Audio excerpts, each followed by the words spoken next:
Cheguei para dar continuidade a essa parte da história que é tão importante e que também é muito recorrente em prova, que é a parte das oligarquias e do coronelismo no estado de Goiás. Meu querido, minha querida, primeira coisa que você tem que saber, o que é o coronelismo? O que consiste o conceito dessa prática política no Brasil? Dá uma olhada na tela aí. Coronelismo é um fenômeno que se iniciou no Brasil após a proclamação da República, com o fim do voto censitário, que exigia do cidadão a renda mínima para poder votar.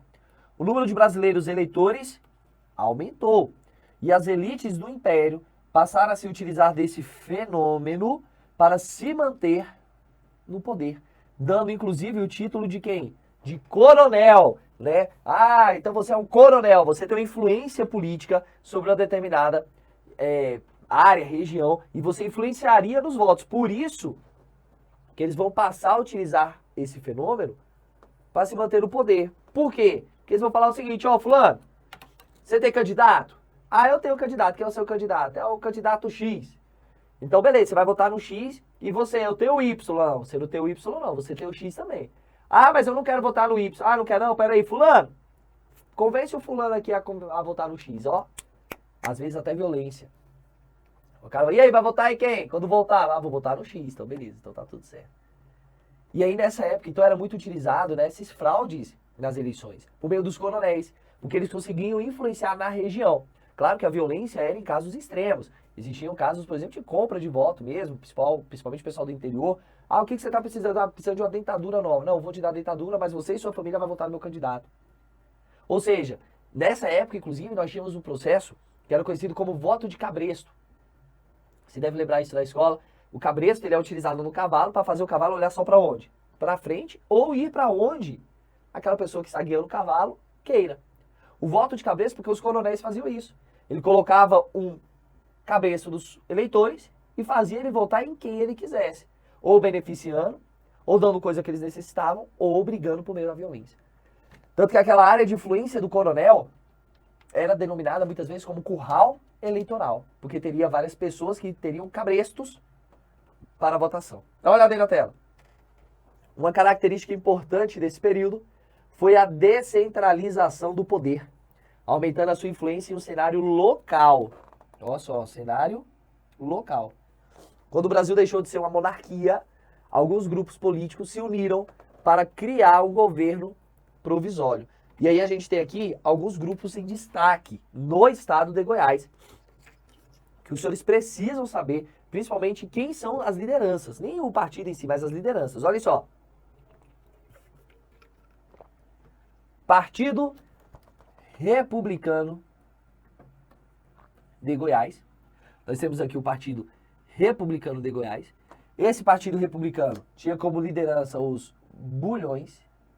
Então aqui a liderança desse partido político era os Bulhões. O Partido Católico de Goiás, que tinha como liderança Ignácio Xavier da Silva. Ignácio Xavier da Silva. Partido Republicano Federal, que tinha como liderança Sebastião Fleury Curado. Republicano Federal de Goiás, Partido Republicano Federal de Goiás, tinha como liderança José Xavier de Almeida e Antônio Ramos Caiados. Essas lideranças, pessoal, também eram as famílias que influenciavam na região. Também eram parte das famílias que influenciavam na região. Então, a família dos Bulhões, a família dos Xavier da Silva, a família dos Fleury, a família do Xavier de Almeida, a família dos Caiados, né, que até hoje influencia. Então, na verdade, o que nós temos aqui são famílias que criam partidos políticos para se manter no poder, para continuar no poder. É isso que nós temos. Então, vejam só, o coronelismo ele vai ter algumas características que foram feitas nesse período, pós proclamação da República, para que esses grupos permanecessem no poder, para que esses grupos não saíssem do poder. E aí a imagem do coronel, que era um coronel, uma titulação recebida, não era um militar, normalmente eram grandes fazendeiros. Então, o coronel, ele fazia o seguinte, ó, você vai ter um voto de cabresto, ou seja, você vai votar em quem o coronel quiser. Ah, eu quero que você vote no Caiado, então você vai votar nos Caiados. Ah, eu quero que você vote no Xavier de Almeida, então você vai votar no Xavier de Almeida. Por isso o nome voto de cabresto, eles controlavam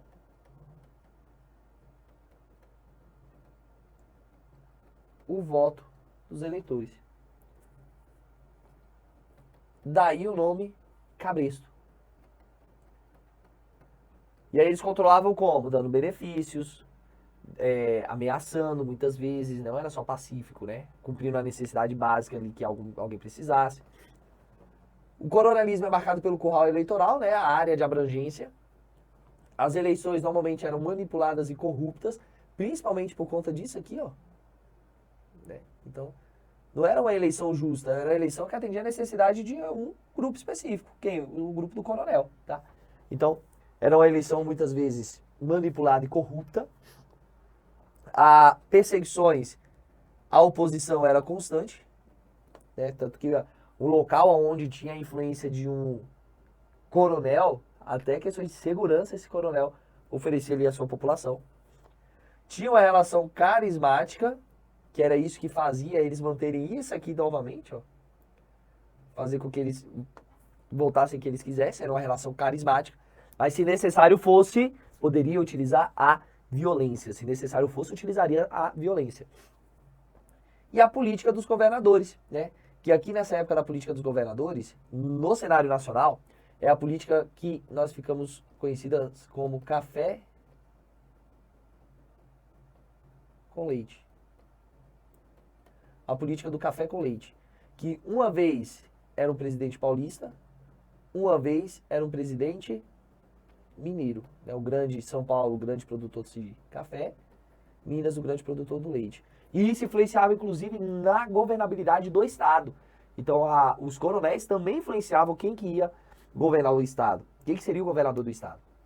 Então, o coronelismo, durante muito tempo, manteve isso aqui. E aqui, talvez, uma das partes mais importantes da aula. A questão da oligarquia. O que é oligarquia? É isso aí que os senhores estão olhando. Olha só, a oligarquia é a presença de famílias, a influência de famílias na política. Beleza? Então é a influência de famílias na política. E aqui eu quero destacar para os senhores 3 famílias. Tá? As 3 famílias que têm ali uma maior influência. Que seriam os Bulhões, que seria o Xavier de Almeida e que seria os Caiados. Essas 3 famílias, ela tem uma influência muito grande. Aí você fala assim, professor, por que essas 3 famílias têm uma influência significativa? Porque elas vão governar por um determinado período a região que nós conhecemos hoje como o Estado de Goiás. De que maneira? Olha só. Nós temos a proclamação da República, né? Ali aproximadamente em 1888, 1890, mais ou menos. Então nós temos ali a primeira família a assumir o poder, que é quem? Os Bulhões. Então se você pegar com calma e analisar o período da proclamação da República, vou botar aqui, ó, o período da proclamação da República, que vai ser em 1889. Mas nós vamos ter movimentos anteriores, né, e posteriores que continuam após a proclamação da República. Nós vamos ter no poder essa família aqui, ó, os Bulhões, que vai de 1870 até 1900. O líder dessa família era Félix de Bulhões. Uma grande influência política nessa época que mantinha essa família no poder era José Leopoldo. Então eles ficaram até 1900 no poder, retornando ao poder de novo só em 1909, com a Revolução de 1909, que nós vamos falar dela. Então olha só, primeira família, os Bulhões. Aí você tem que partir do pressuposto que outras famílias estavam crescendo. Lembra que várias famílias criaram partidos e coisa e tal, queriam ficar no poder, até que vieram o Xavier de Almeida. com Xavier de Almeida, nós tivemos aqui o movimento chaveirista. Movimento chaveirista. Eles vão ficar no poder de 1901 até 1909. Memorizem essa data, tá? 1909. Por quê? Porque é quando nós temos uma revolução. Temos uma revolução no estado de Goiás. Não chega a uma revolução nacional no estado de Goiás, tá? Por quê? Olha só. O Xavier de Almeida, ou a família Xavier de Almeida, eles tinham uma política de tolerância mínima com sonegação fiscal. Então os caras, eles marcavam em cima, não toleravam nada em relação à sonegação fiscal. E buscavam também uma tendência democrata e progressista. E isso não agradou a muitos. E em 1909, eles foram tirados do poder. É isso mesmo. Eles foram tirados do poder por quem? Pela família dos Bulhões. Então, por isso que em 1909 ele volta ao poder. Então, sai uma família, que era uma oligarquia, e volta outra família, que era uma oligarquia, a tomar o poder, que é a família dos Bulhões. Só que aí tem um detalhe. Os Bulhões, eles vão ficar de 1909, agora aqui, só até 1912. Porque em 1912 eles passam ao poder para a família dos Caiados. E aí, meu amigo, é tempo, olha só. Os Caiados vão ficar no poder de 1912 até 1930, quando tem uma outra revolução. Que tira ele do poder, que é a revolução realizada por Getúlio Vargas, que a gente vai falar mais pra frente. Então, olha só. Os Caiados assumem o poder e os Caiados permanecem até 1930, até Getúlio Vargas chegar no poder e tentar acabar com as oligarquias. Eugênio Jardim foi o fundador do Partido Democrata de Goiás, influenciado pelos Caiados, e Antônio Ramos Caiado foi eleito deputado federal e defendeu a coluna Prestes, lá no período da Era Vargas. Um detalhe interessante, esse aqui foi um grande nome dos Caiados, tá? Que era apelidado como Totó Caiado. Lembrando que os Caiados influenciam até hoje o estado de Goiás. Tanto que o atual governador do estado de Goiás é quem? Ronaldo Caiado, beleza? Então nós temos aqui uma influência de todas essas famílias. Ou seja, são quase aí 50 anos aproximadamente com a oligarquia influenciando dentro do estado de Goiás. São quase 50 anos de famílias influenciando dentro do estado de Goiás. E aí dessas famílias, desse coronelismo, dessa oligarquia, onde obrigava as pessoas a manterem essas famílias no poder, eu quero que você lembre de 3 que tiveram um tempo maior ali nessa governabilidade e talvez uma influência um pouco maior, que são os Bulhões, que são o Xavier de Almeida e principalmente os Caiados, que entram com a Revolução de 1909, quando tira Xavier de Almeida do poder, e retornam em 1900 e saem em 1930 com a Revolução de 30 lá, proclamada por Getúlio Vargas. Beleza? Pessoal, próxima aula é extremamente importante, porque nós vamos falar já da queda dessas oligarquias. Essas famílias é uma realidade não só do estado de Goiás, é uma realidade do Brasil. Você vai ver, por exemplo, no Maranhão, a família Sarney. Você vai ver em vários estados a presença de várias famílias que influenciavam, porque era uma característica do Brasil. E no estado de Goiás não foi diferente. No estado de Goiás nós também tivemos inúmeras famílias. E claro, a gente dá um destaque maior para a família dos Caiados, que está aí até hoje. Mas na próxima aula nós vamos ver como que elas saíram do poder, o que levou a elas perder essa força. Um forte abraço, eu te encontro na nossa próxima aula.